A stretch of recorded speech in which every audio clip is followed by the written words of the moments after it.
The door is open.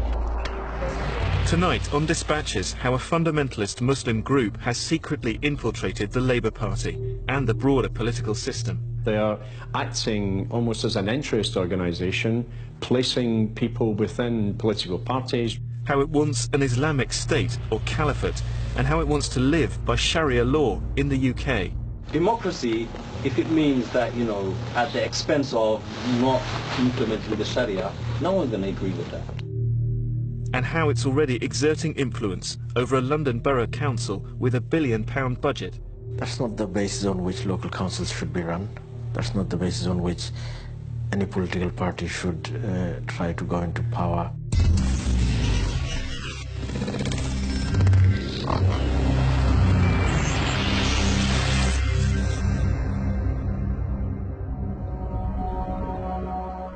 The biggest Islamic institution in Europe, the East London Mosque in Whitechapel.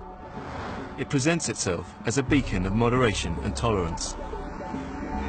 What we plan to do is to work for the community cohesion, community harmony, so that the British Muslims feel at home in the wider British society and they can contribute to the pluralist Britain. The British establishment has built close links, ministers, the Lord Chief Justice, and even Prince Charles. There is, I believe, far more that unites than divides the different faiths in this country.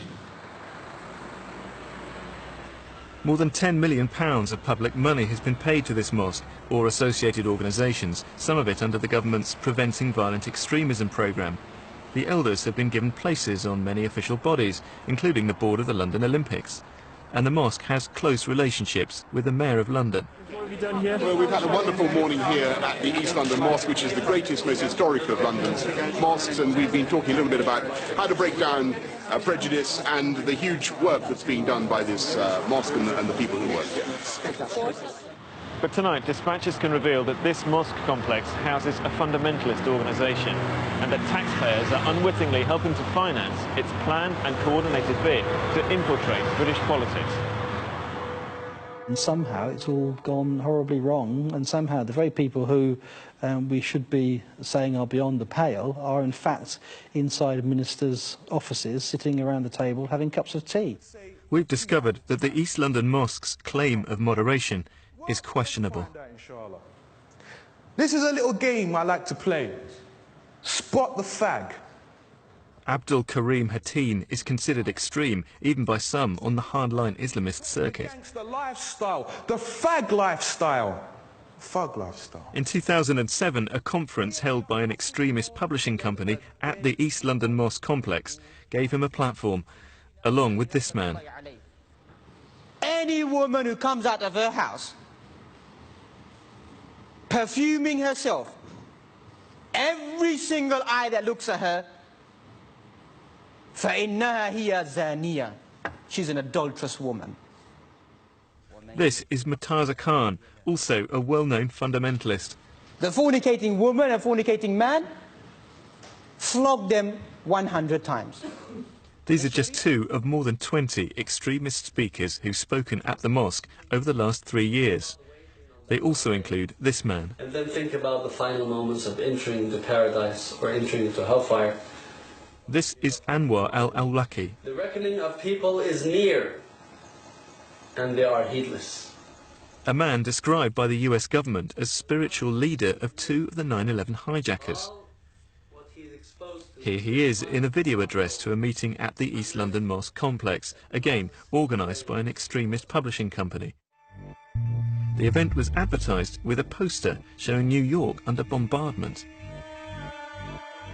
Awlaki is one of the most controversial Muslim leaders in the world, most of all because he's associated with two recent attacks on the USA. The alleged Christmas Day plane bomber Umar Farouk Abdul Muttalib is said to have met Awlaki shortly before flying to Detroit with explosives under his clothing. Nidal Hassan, the Muslim army major accused of murdering 12 of his fellow soldiers and a civilian in Texas, corresponded with Awlaki shortly before the attacks. Afterwards, Awlaki called Hassan a hero and a man of conscience who could not bear serving in an army fighting against Muslim people. The government is meant to be preventing violent extremism. Instead, they're pumping money into a mosque which hosts extremist preachers. Now, not every extremist becomes a supporter of violence, and not every supporter of violence becomes violent themselves to the point of becoming a bomber or a suicide bomber. Obviously not. But for the terrorists to succeed, they don't need everybody to be radicalised in that way. They just need one or two people. The East London Mosque is strongly linked to a fundamentalist group called the Islamic Forum of Europe, whose headquarters are in the same complex. The mosque calls the IFE a social welfare organisation, but this IFE leaflet says that it is dedicated to changing, quote, the very infrastructure of society, its institutions, its culture, its political order and its creed, from ignorance to Islam. The IFE says that it is an open and transparent community organisation, committed to community cohesion and religious tolerance. A transcript of one of its training sessions held last June says that members of its youth wing should perform a lot of good deeds, respect others, speak only that which is good. But in the same transcript, the teacher, a senior IFE activist, also lays out ambitious plans to impose the group's views on society. Our goal is to create the true believer, to then mobilise these believers into an organised force for change, who will carry out dawah, preaching, hizbah, enforcement of Islamic law, and jihad, struggle. This will lead to social change and ikmatuddin. Ikmatuddin is usually translated as an Islamic social, economic and political order, but the IFE insisted to us it simply means establishing religious values.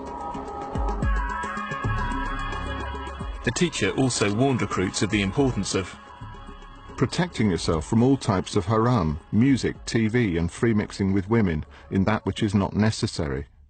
What exactly do IFE-type Islamists want? What is their agenda? IFE type of Islamists are inspired by a particular brand of Islamism. It believes in creating an Islamic state. It believes in following a very medieval interpretation of Islamic law and that being imposed upon the whole of society. It believes in creating a Muslim bloc that adheres to their interpretation of Islam. Another speaker at the same training session told recruits, victory is for Islam and Muslims. They were instructed to identify who the enemies are, both from outside the circle of Islam and within the circle of Islam. This second speaker, Abdullah Zain al-Abdin, contacted dispatches today. He said the transcript of his talk had been written by the IFE with their own interpretation, and he'd asked them to remove it from the website. Another older leaflet sets out the organisation's vision for political as well as spiritual change. It says the IFE strives for the establishment of a global society, the Khalifa, comprised of individuals who live by the principles of the Sharia. The IFE also associates with some hardline fundamentalists. Last year it invited the spokesman for an Afghan warlord, Gulbuddin Hekmatyar, to speak at the East London Mosque complex. Hekmatyar's forces have fought alongside the Taliban against British troops. And then the IFE promoted this meeting, also at the same mosque complex. Bilal Phillips was alleged by the US government to be an unindicted co-conspirator in a 1993 World Trade Center bombing that killed 6 people and injured more than 1,000. Hussein Yi is a 9/11 conspiracy theorist and has said that on that day, a group of Jews had a celebration. They had a party going on. Anwar al-Awlaki is another IFE favourite. Twice the IFE gave him a platform in 2003, and senior activists have praised him much more recently. Although since the 2009 terrorist attacks to which he's been linked, IFE activists and the East London Mosque have publicly dissociated themselves from Awlaki. The IFE and the East London Mosque are closely intertwined. The mosque's chairman, Dr. Bari, is a former president of the IFE. The IFE's last president is vice chair of the mosque. Over the last 5 years, the IFE's had 22 trustees. 17 of them have also been trustees or senior staff of the East London Mosque. We sent 2 Muslim reporters, a man and a woman, undercover into the East London Mosque and its extension, the London Muslim Centre, to find out how the IFE is proposing to create its Islamist social and political order in Britain. Oh, there's a meeting next door. Sorry? By the tower. This is a snapshot of the IFE's world, and it's one where the men make all the decisions. It's mainly that the brothers know exactly what's going on, what's happening, and we kind of get told, okay, this is the plan, this is what's going to happen, and the sisters get on board. This is just a segregation kind of apparatus. Even in routine meetings, the sexes are separated by a screen. Are all the sisters here, inshallah? Yeah, one's here. Okay, good. Our reporters found that the IFE is a highly structured political movement. Members take formal training courses with reading lists and sit exams. There's an oath of allegiance. Our reporter was told to keep her involvement with the IFE a secret. This is one of the books we're going to be doing in our training. And all of you have been asked to read the book. This book, Let Us Be Muslims, by Syed Maududi, is one of the key texts on the IFE reading list. It sets out the main principles of the political creed known as Islamism. Merely believing in God is not enough. Muslims, it says, have a sacred duty. Wherever you are, in whichever country you live, you must strive to change the wrong basis of government and seize all powers to rule and make laws from those who do not fear God. Same here, we can't say that, okay, praying 5 times a day as a Muslim, that's enough. You know, that's what Islam declares of us. No, we have to accept every aspect of Islam. Political aspect, economical aspect, that Islam provides the solution. Yeah, Allah gives us everything. The Sharia covers everything, every aspect of life. Islamism proclaims that Islam is more than a religion. It's a political and social movement. Rashad Ali grew up with the IFE. Members of his family were leaders of the group. He says the IFE follows Maududi's methods for achieving an Islamic society. He explains prayer, fasting as spiritual training for the jihad. They take very benign, basic religious ideas and present a very strong ideological Islamist slant. Their perspective is one needs to, well, basically do whatever it takes to achieve that end. If you have to join a secular party in order to become influential, you even join a secular party to become influential. So you join a secular party with aims actually opposed, perhaps, to that party? And of course. With the intention of what, taking it over? Oh, with the intention of being able to influence the future political agenda. The aim of jihad is to bring down every other government which does not impose Islam, or their interpretation of Islam, and therefore the Muslim is the international revolutionary as part of the grand revolutionary movement. The IFE told dispatches that it does not promote or preach any particular school of thought or sect, but assists its members in exploring and developing their religious understanding, and that it works closely with a number of non-Muslim organisations. They told us that any oath was wholly uncontroversial and compared it to the Boy Scouts. The East London Mosque told dispatches that the IFE is not anti-democratic and it does not dictate the mosque's agenda. We deny that there is anything improper or inappropriate about the links between the mosque, the London Muslim Centre and the IFE. The mosque also said that they had repeatedly taken a public stance against violent extremism. Action would be taken to prevent abuse by preachers who espoused violent extremism or contravened the mosque's principles of tolerance. Next, in part 2, how the IFE is already creating its Islamic social and political order right here in a part of Britain. What they're now doing is they've tried to infiltrate into a mainstream party like Labour Party.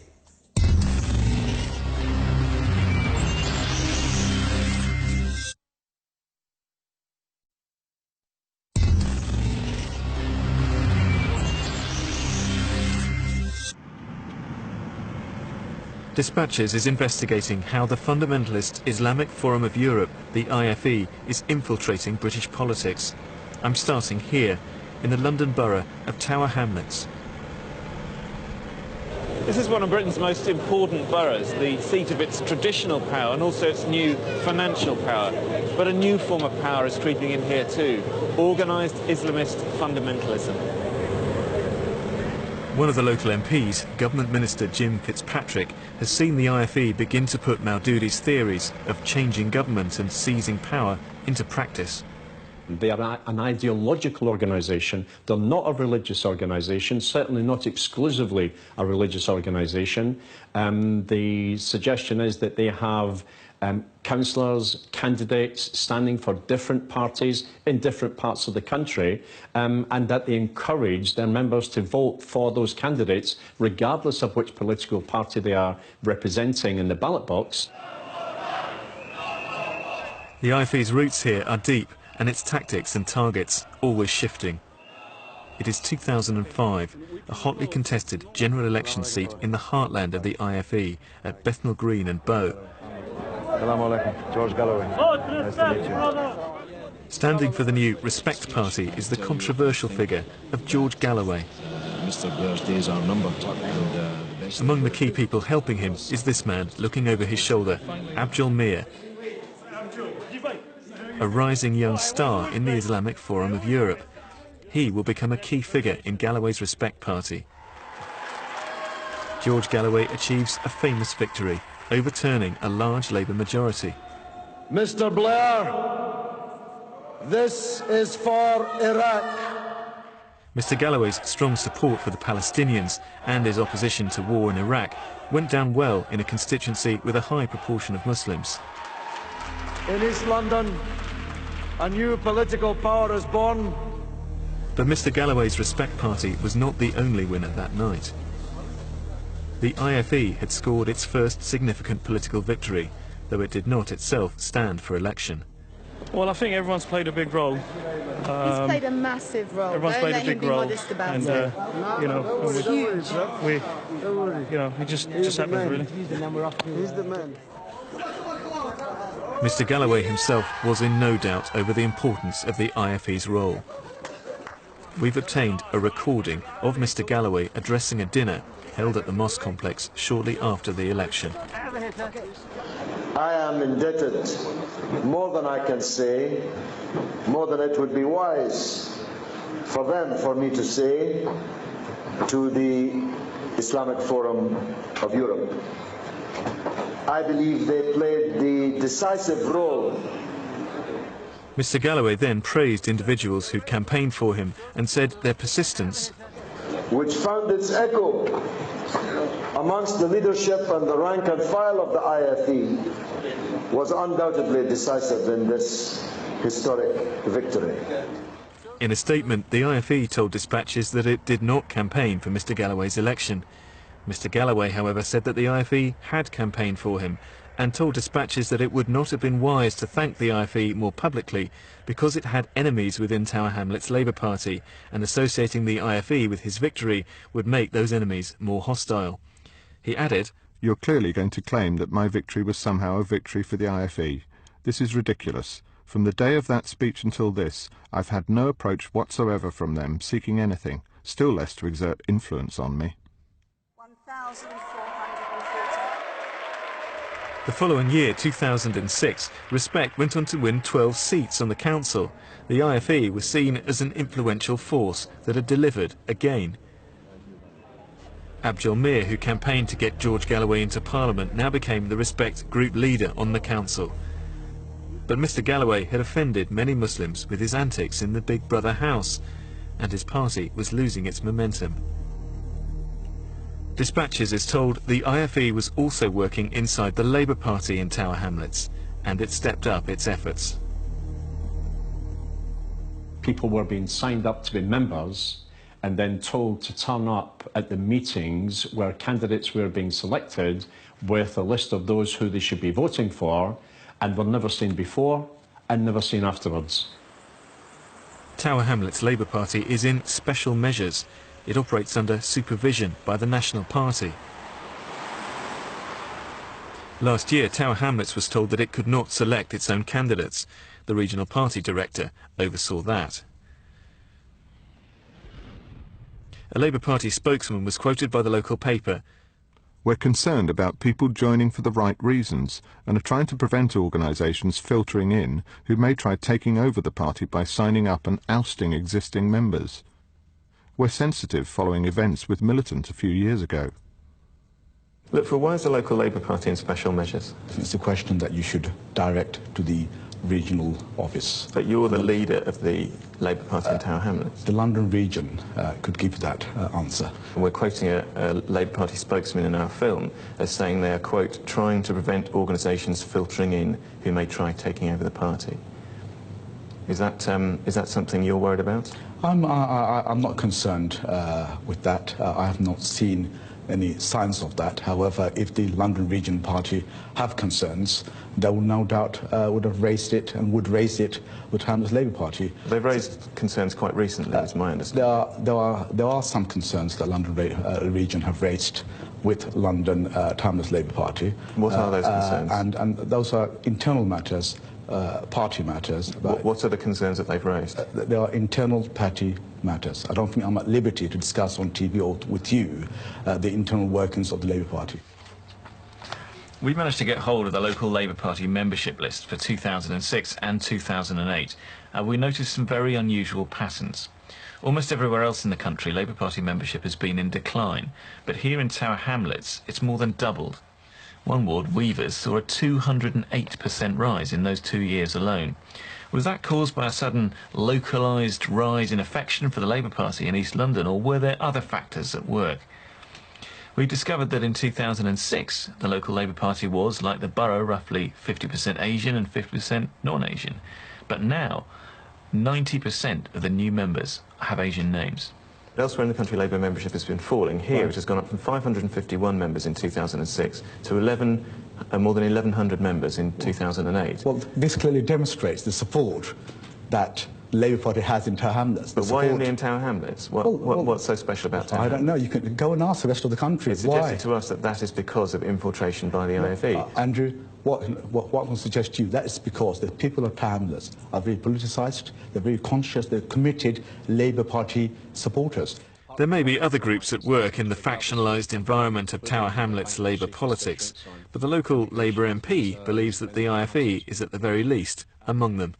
They are acting almost as an interest organisation, placing people within political parties, recruiting members to those political parties, trying to get those individuals selected and elected so they can exercise political influence and power, whether it's at local government level or at national level. I have a lot of respect for Jim. The comments he makes, is that they are his views. I'm working away very hard to make sure he gets re-elected. The comments he's made, those are his comments. I'm not going to comment on those comments. So he's what the MP. matters to me... He's the MP for this area. He's the MP for the seat we're sitting in right now. I cannot comment on what Jim has said. No other external organisation influences the Labour group. Some community activists opposed to the IFE's fundamentalist politics have seen them progress in the borough, and it worries them. People innocently donated money to build a nice place where they could pray peacefully and in comfort. It turned out that it's become a political base for a political party, which people knew nothing about. It's only a handful of people knew what they were doing. And this is the IFE? This was the formation of the IFE. So what they're now doing is they've tried to infiltrate into a mainstream party like Labour Party. So let's start with the body where the IFE have made the greatest inroads, Tower Hamlets Council. One of our undercover reporters inside the London Muslim Centre won the confidence of leading IFE activists, and this is what they told him. Okay. When they were building the non-Muslim Centre, we went through a tough time to get the Muslims. Right. Like a protest. Why was that though? Because the council won't allow it. Oh. But the years have gone by. Yeah. Our brothers have gone into those positions. Right. Right. The council positions, and we basically very much easier to... Yeah. Our reporter was then invited to join them for the IFE's weekly radio show, Easy Talk. 6 senior IFE activists discuss current affairs and Islamic obligations most Saturday nights.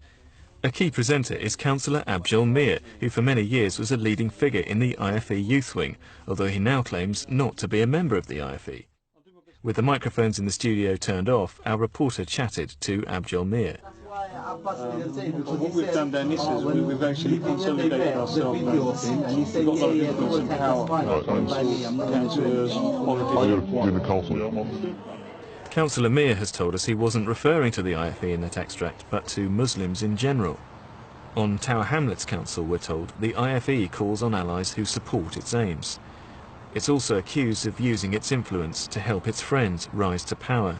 These friends include the Labour leader of the council, Lutfur Rahman. Dispatches has been told that the IFE helped him win the support of Labour councillors. The IFE was persuading people to support Lutfur by actually saying we could actually threaten to get you deselected and lose your seat at the next election and get respect in instead. And that was what councillors said to you? Councillors, yeah. There was one councillor in particular. He said to me, Ted, IFE, we're petrified by these guys. They've got us by the balls. Can you name that councillor? No. Off the record, 6 people, including 5 serving Labour councillors, have told us that a senior member of the IFE went round canvassing councillors on Mr Rahman's behalf during the leadership campaign. Did he canvass on your behalf in the leadership election? Labour Party members across Tower Hamlets canvass for people when it comes to election. And there are various people across Tower Hamlets who get excited, who get involved, who enjoy... Did he make any promises or threats to councillors on your behalf? Under no circumstances. That is the allegation from councillors to us, from some of your own councillors. Sure. It saddens me. It concerns me. We have a proper process within terms of the Labour Party. No one should be going around making threats to anyone. I do not condone that kind of behaviour. Life at the town hall started to reflect religious practices and demands. Proceedings changed. Actually, they were adjourning more for prayer breaks. Occasionally, meetings were even cancelled for prayers, and sometimes even during Ramadan as well. And 2 years ago, councillors attending meetings which did go ahead during Ramadan were met with a new request in an email from a council officer. It suggested that all councillors should refrain from eating. So councillors felt that they were being ordered not to eat during Yes, Ramadan? there was certainly an implication of that. What was your reaction to that? I wasn't the councillor that raised it, but I was concerned because I do think this is a multicultural borough. I mean, and certainly the Muslim population is large and important, but it is not the dominant culture in the borough. We have been told that at the annual Labour group meeting last year, a previous council leader, Labour's Halal Abbas, accused the IFE of controlling the council. Several councillors present have confirmed this to us. A wall of silence surrounds the council on this. None of the Labour councillors we've approached would talk to us on the record, but they are clearly very concerned, and councillors of all parties call a key council appointment into question. 18 months ago, the council needed a new assistant chief executive. It's the second most powerful job in the borough. Very, very important. He's one of the members of the council senior management team and sits alongside the chief executive with the principal officers actually guiding the policies of the council. Many well-qualified people applied, and some less well-qualified. One of these was a man called Lutfur Ali, who'd left a previous job in troubled circumstances. At Tower Hamlets, Peter Golds was a member of the panel that considered the candidates. I thought his CV was completely inappropriate. In fact, it was downright dishonest. His CV states that he left the Fire and Emergency Planning Authority in July 2001. Which isn't true. Which is not true. In fact, Lutfur Ali had to resign from the London Fire Authority in 2002. He had broken a basic rule of politics. His job at the Fire Authority was politically sensitive. He wasn't allowed to side with any one party. But he stood as a Labour Party candidate in local elections. Were you aware that he claimed on his CV to have left the Fire Authority in 2001, made no mention of the circumstances in which he actually left a year later?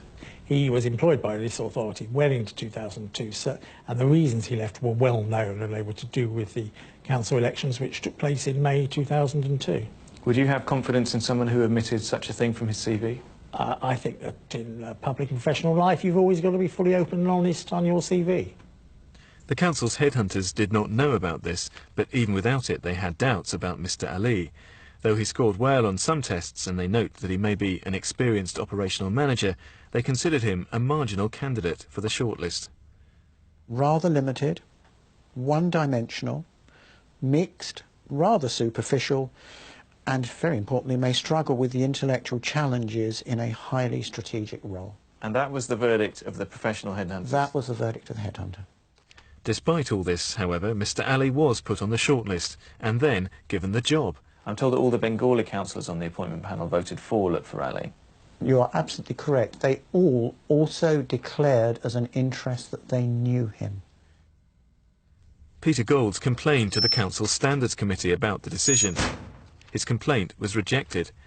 Mr. Ali said the incorrect dates on his CV were down to a typographical error, and the Council said there was no evidence that the relationship between the candidate and the councillors went beyond ordinary contact. The councillors included Labour's Lutfur Rahman and Respect leader Abdul Mir, both linked to the IFE. And unknown to Peter Golds and the Standards Committee, Mr. Ali also had links to the IFE.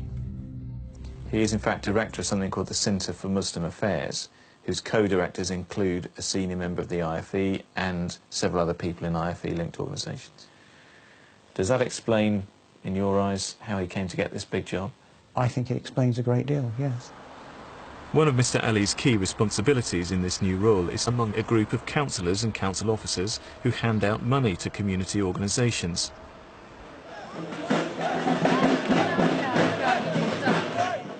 People working for secular organisations like this one complain that funding is moving away from them and towards IFE-linked projects. In late 80s, we have started a lots of activities, basically cultural activities, and collaborating with a lots of multicultural groups and lots of other groups, mainstream groups, to bring cultural advancements of the community. And that time we were receiving support from the Tower Hamlet Council.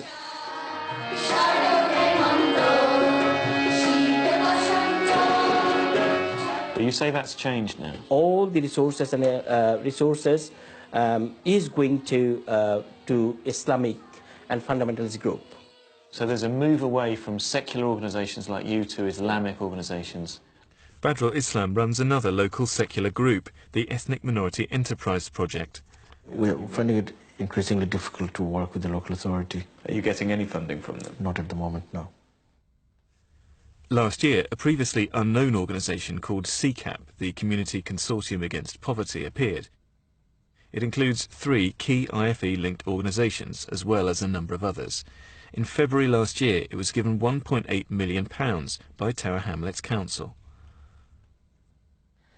The perception is that the current political leadership is promoting IFE and associated groups more than others.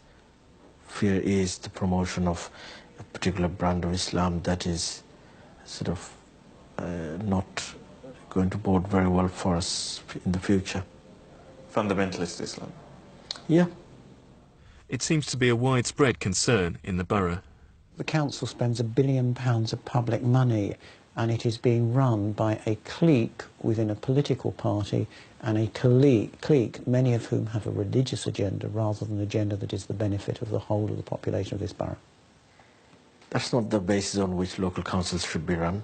That's not the basis on which any political party should try to go into power and run the council, full stop. It's simply not how it should be. Tower Hamlets Council told dispatches that all grants to voluntary organisations were allocated within open and transparent processes that are subject to external scrutiny. Labour has realised it's got a problem in Tower Hamlets, so after suspending the normal working of the party, it sent in the head of the London region to keep an eye on events. He's there at the back of the room with his pen and pad, taking notes, marking councillors, observing what's going on. And what's he looking for, do you think? I think he's looking to see how they interact with Respect and with other groups, and actually how they actually perform as a bloc. So the IFE is already shifting its focus. Abdul Mir, the IFE activist and councillor you saw earlier, has organised a petition to demand a directly elected mayor for Tower Hamlets. Unlike a council leader, a mayor would be unsackable, except by the voters every 4 years, and they would also be enormously powerful. The law says that if enough people sign a petition, the council must hold a referendum on switching to a directly elected mayor. Our undercover reporter asks an IFE activist about the campaign. But how does it work, though? I mean, like, who's the guy there now? Some Somali brother. Yeah. We've actually got a Muslim mayor here. Yeah. Time. Didn't know that. We've had Muslim mayors for a long time. So what's wrong with him then? He's not performing. The thing is now, the mayors now, the difference is going to be that he's going to have a lot more control. The new one? The new. Right. That's why we need to get one of our brothers in there. Well, she will be. It will be, whether it be others or someone else. Yeah.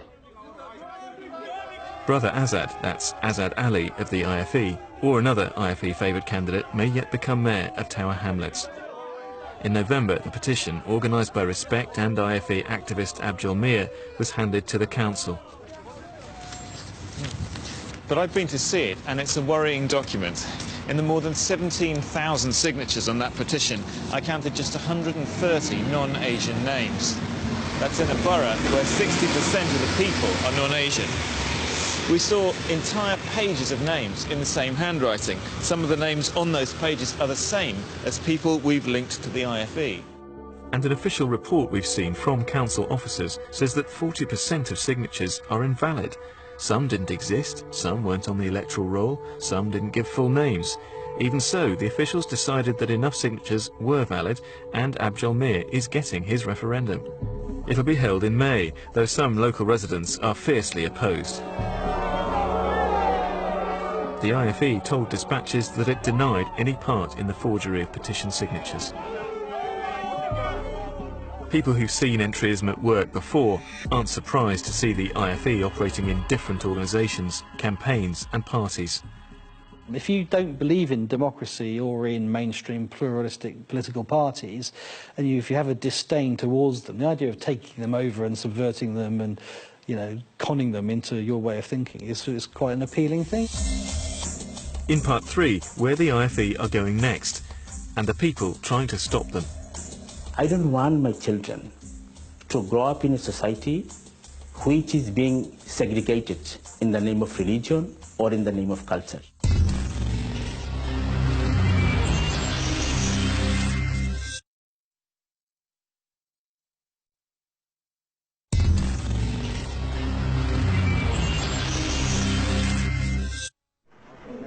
We've been following the road to political power of the Islamic Forum of Europe.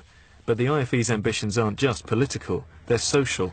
They want to bring other Muslims into line, and non-Muslims too. Tower Hamlets Muslims are mainly Bengalis from Bangladesh, inheritors of one of the richest cultures in the world. The annual Baishakhi Mela celebrates that culture. But the IFE isn't keen. A decade ago, they handed out this leaflet. Enjoyment through music, dance, immodesty and free mixing of men and women is not the culture of Islam.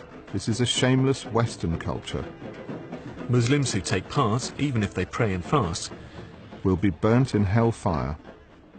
More recently, Ghulam Mustafa says he got into trouble with some people from the mosque just for hanging up a banner advertising the event. They have attacked me myself. I was hanging a banner in the Altavali Park one day, in the night, in the evening, before the Mela, and they came to attack us. What did they do? They said, what are you doing? Did they physically attack you? They said, you have to come down, it's very, very bad, because we were two and they were five. I've seen so many un-Islamic practices where people have bought into Islam. Abu Talha, a prominent young IFE activist, describes to our undercover reporter how the East London Mosque's imam has helped Islamicize the area. He has changed this whole area. And the Sunnah, like Quran and Sunnah, he's brought it back. And it's tadarruj, Tadarruj means gradualism. He's done it gradually. Talha uses the flag of the Islamic Caliphate and quotes a founder of Hamas in his signature when he posts on Islamic forums on the web. And using the name of the IFE, he's threatened a local Muslim. a young Bengali woman who had the temerity to start up a dating service for Muslims. Abu Talha was not pleased. I am asking you kindly to stop these activities, and it goes against the teachings of Islam. We shouldn't stoop to the levels of the Westerner. Let me remind you that I have a huge network of brothers and sisters who would be willing to help me take this further, but I wish that you would listen to my words now and stop the service. If by tomorrow you haven't changed your mind, then the campaign will begin. Like I said, I can take this further. P.S. I'm not threatening you, I'm just pressuring you to stop what you do. He only stopped when she told him that she'd notified a lawyer and the police. This extreme puritanical political perspective. So actually have this very divisive political ideology operating in your communities. And you've mainstreamed them by giving them this legitimacy which they didn't have before. Could it lead to conflict with other communities? Oh, it always leads to conflict with other communities, because naturally it's going to lead to intra-communal conflict, because other people are not going to be religious enough. Muslims. Other Muslims are not going to be religious enough, let alone other non-Muslim communities. One of the many channels of wider IFE influence is its radio programme. MCR Online, Muslim Community Radio. Azad Ali is a star presenter. Democracy, if it means that, you know, at the expense of not implementing the Sharia, no one's going to agree with that. Of course no one agrees with that. Mr. Ali is the Community Affairs Coordinator of the IFE. He's posted regularly on the blog which it hosts. In 2008, he praised a key mentor of Osama bin Laden, calling him one of the few Muslims who promote the understanding of the term jihad in its comprehensive glory, as both a doctrine of self-purification and of warfare. Mr. Ali is a civil servant and was suspended from his job for 6 months after this controversial posting. In January, he lost a libel action over another part of this blog.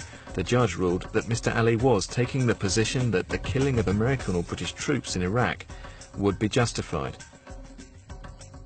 We're all Islamists in the studio. What do you think about working for the Khilafah? The Khilafah or Caliphate is an Islamic superstate ruled by clerics under Sharia law. Many Islamist thinkers argue that it should start in Muslim-majority lands, but expand afterwards to cover the world. That's something that you should be doing, yes. Definitely, yeah. Yeah. You have to, man. The IFE told dispatches. The IFE does not support violent jihad, including attacks on British soldiers in Iraq or Sharia law in the UK. The IFE does not support or promote the idea that the Caliphate should extend to non-Muslim countries. Azad Ali's influence extends far beyond his radio phone-in. In this document, the Metropolitan Police agreed to treat him and his IFE-linked group, the Muslim Safety Forum, as the principal body in relation to Muslim community security and safety. And he was, until January, head of the Civil Service Islamic Society. The police are not the only organisation of the state to have worked with the hardliners from the IFE. There's a government fund called Preventing Violent Extremism. The theory was to boost moderates and marginalise extremists. But almost £250,000 of this money has gone to the East London Mosque, the London Muslim Centre, and to other IFE-linked organisations. Paul Richards says the policy has backfired. If you're part of a revolutionary organisation and you hold these views as a part of a fundamental canon of belief, having a chat and a sort of cosy cup of tea with a minister is not going to change your mind. But being around that table inside a government department, what it does do is strengthen your hand with your own community. It gives a platform to people who actually are off the scale and shouldn't be in the room at all. Although the IFE claim to speak for the Muslim community as a whole, and their members have access to government, the fact is they don't even represent the Muslim community in Tower Hamlets. This is a Bangladeshi area, but the IFE are the descendants of a fundamentalist party, Jamaat-e-Islami, that opposed the very creation of Bangladesh. Ansar Ahmed Ullah has lived and worked in Tower Hamlets for 30 years. He campaigns against Jamaat-e-Islami and its presence in Britain. They're gaining foothold over the whole community and gaining a sense of respectability as well. The government probably thinks that they are the spokesperson of the Muslim community. But why is that? I mean, do they just not know any better, or...? It's a mystery to us, especially those of us who have been campaigning for years. So the IFE continues to represent Muslims in Tower Hamlets and beyond, and their national profile is growing, thanks in part to their role in the Muslim Council of Britain. This group calls itself the most representative body of British Muslims, but it too is increasingly dominated by the IFE. The MCB's Secretary-General, Mohammed Abdul Bari, is a former president and trustee of the IFE, as well as the current chairman of the East London Mosque. IFE activist Azad Ali chairs the MCB's membership committee. In a statement to dispatches, the IFE rejects our allegations of entryism or that it's infiltrating British political parties. They say, "There is no IFE policy or strategy which directs its members to join Tower Hamlets Labour Party. We do not accept that it has influenced or sought to influence key funding decisions." The IFE also said that Abu Talha was a recent member who has no authority whatsoever to speak for the IFE, and his words do not reflect the IFE's views. Around Britain, the IFE's network of grassroots groups is growing. The older Muslim Centre, modelled on the East London Mosque complex, and the IFE Centre in Bradford, Newcastle, where the IFE recently advertised for an imam, plus 32 other places in Britain. And they claim branches in 14 other European countries. But as the IFE goes international, in its heartland of Tower Hamlets, a backlash is starting. For the first time on television, non-Islamist mainstream Muslims in Tower Hamlets are fighting back. They're using the name of IFE, and they're using the House of Allah, the House of God, the East London Mosque, as the shield. And the ordinary Muslim brothers, they go there to perform their prayers. They don't know. They are not quite aware about the politics behind it. We've spoken to many leaders of the Tower Hamlets Muslim community, people like Harmuz Ali, who are furious at the way the IFE is spreading its influence and claiming to speak for them. IFE doesn't have the sole license for Islam or promoting Islam or working for Muslims. I think the communities, are almost pushed into the wall, and even myself, pushed into the wall. I can't go back. So people have been pushed too far? Too far, yeah. If somebody wants to become a member of IFE, good luck to him. Somebody wants to become a member of National Front, you can't stop, I can't stop them. It's their right. But at least they know what they're doing. And this is, I think, everybody has a responsibility, bringing out the total picture, the truth, and present to the people. Clear signals from government would help. By saying this particular organisation at this time, under this leadership, is beyond the pale, would help bolster the very many moderates and more mainstream voices and give them a better platform. But that's not happening. The state doesn't seem willing or able to tackle this. The IFE and its allies are fond of saying that any attack on them is an attack on Islam. But it is Muslims themselves who are taking the lead and speaking out. I don't want my children to grow up in a society which is being segregated in the name of religion or in the name of culture. We need to stop funding institutions that undermine every single civic and civil institution that we have in our society. I think a lot of politicians understand the issue, but they're too scared to touch it because they're scared of being labelled as Islamophobic or anti-Muslim. How can that position be changed? How can you give those politicians the courage to stand up against it? By standing up against it, just by doing it. The more politicians stand up against Islamist type of politics, the more Islamists understand that they are not welcome by politicians or even by Muslim communities.